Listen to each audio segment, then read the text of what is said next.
and I also talked to him about cinema. So while Villain was happening, it was a very extended schedule. We got to spend a lot of time together.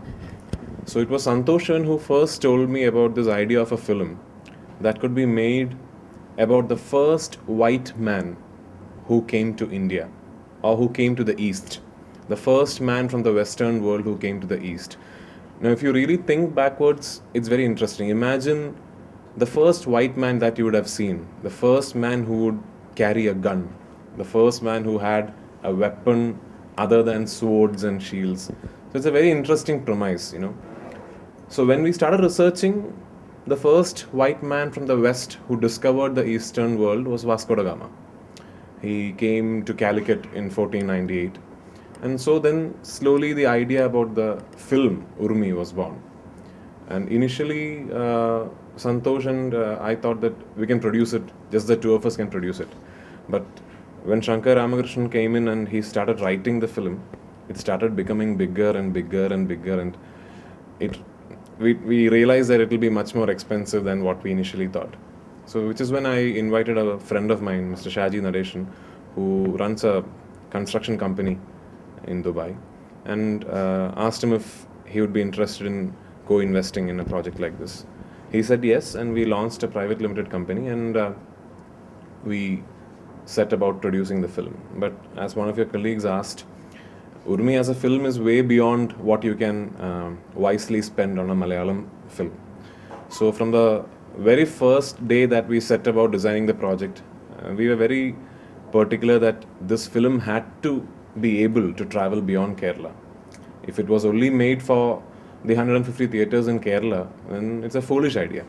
So we had to make a film which we can export, which we can take to Tamil Nadu, which we can take to Andhra, Karnataka, to North India, outside of India. So the first thing towards that exercise would be to bring in actors that can find acceptability in all languages, which is why we managed and we tried to bring in people like Prabhudeva, Genelia, Vidya Balan, Tabu, Amol Gupte, Ankur Sharma, people from all over the country. And even when you see the film, it's very, very different from a normal Malayalam so-called period film you would see, because it wasn't shot as a Malayalam film. In fact, a big complaint, although the film was a huge hit in Kerala, a big complaint from a lot of people in Kerala was that it doesn't look like a Malayalam film. Nothing seems Malayali about it.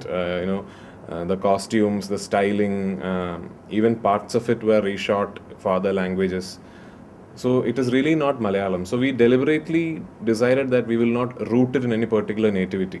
Even the way the actors look, even the way we perform, even the way the film has been shot, it's got a very, very global, universal appeal. Even our co-producers from Los Angeles and all who have seen it, even they think that this film has got the potential to travel even internationally. So, which is why we thought if we can design a film like that, we can actually make such a big film in Kerala. And the first version, the alternate version of the film that is ready is a Telugu version. Tamil is just getting ready. And Shobha madam saw the film and she was very interested in releasing the Telugu version of the film. And she's done a great job in bringing up the Telugu version.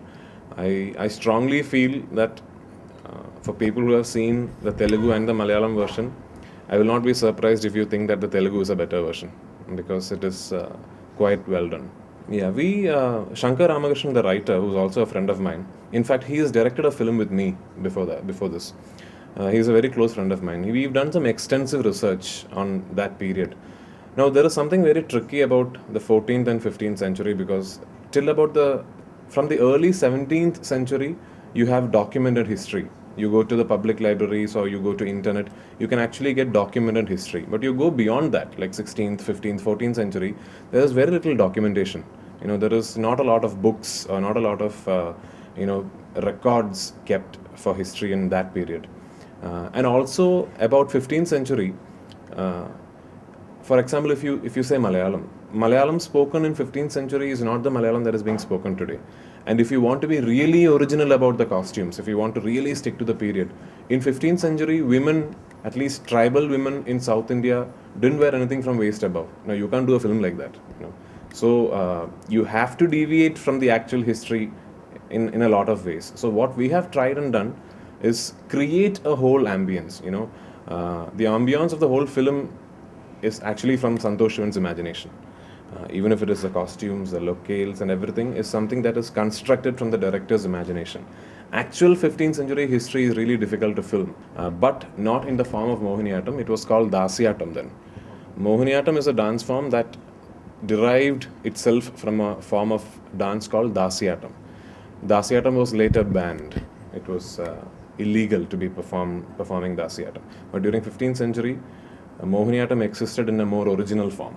Any piece of history that we get to read or we get to know is more often than not written by the victors, written by the people who have won.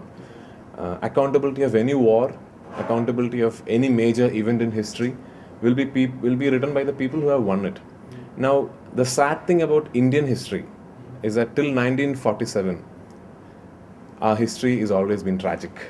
Any revolution, any historical figure, any major event in history would end in a tragedy. So, what happened is there is not a lot of history about the 15th century written from our perspective. Now, even in our textbooks, you go to 6th standard or 7th standard textbooks, Vasco da Gama is called the man who discovered India. Now that really seems, a little foolish to me, because how can India be discovered? Because even before Vasco da Gama came to India, India was there, and Vasco da Gama is hailed as a man who opened the trade route to the Eastern world. Now that actually is history written by them. The fact of the matter is, before Vasco da Gama came, South India in particular was one of the world's richest geographical areas.